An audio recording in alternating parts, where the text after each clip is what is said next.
మరియు ఇక్కడ ఉన్నటువంటి మన అధ్యక్షులు జన్ను సామన్న గారికి, రమేష్ అన్న గారికి, తర్వాత అన్న పైడి అన్న గారికి, నక్క ముఖ్యపత అన్న గారికి, రవి ముదిరాజ్ అన్న గారికి, రామచంద్ర అదే మహిళా మనులు అందరికీ ప్రత్యేకమైన జైబులు తెలియజేస్తూ ఈరోజు ఒక గొప్ప నిర్ణయం, బహుజనులందరూ సంతోషించదగ్గ ఒక విషయం తెలంగాణ ప్రజలు, దేశ ప్రజలు కూడా. ఎందుకంటే తరతరాలుగా మేము ఇలాగే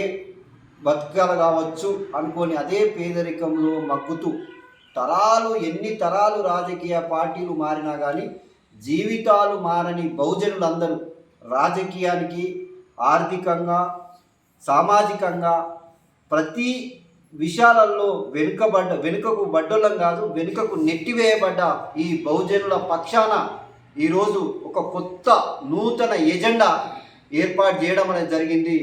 అది ఒక రాజకీయ వేదిక, బహుజనుల రాజ్యాధికార పార్టీ. ఈ పార్టీని మనం మార్చి 12వ తారీఖు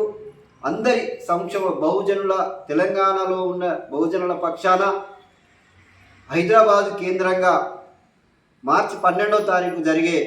ఈ ఆవిర్భావ సభ, బహుజనుల రాజ్యాధికార పార్టీ ఆవిర్భావ సభకు అందరూ తండోపతండాలుగా వచ్చి మన బహుజన రాజ్యాధికార పార్టీని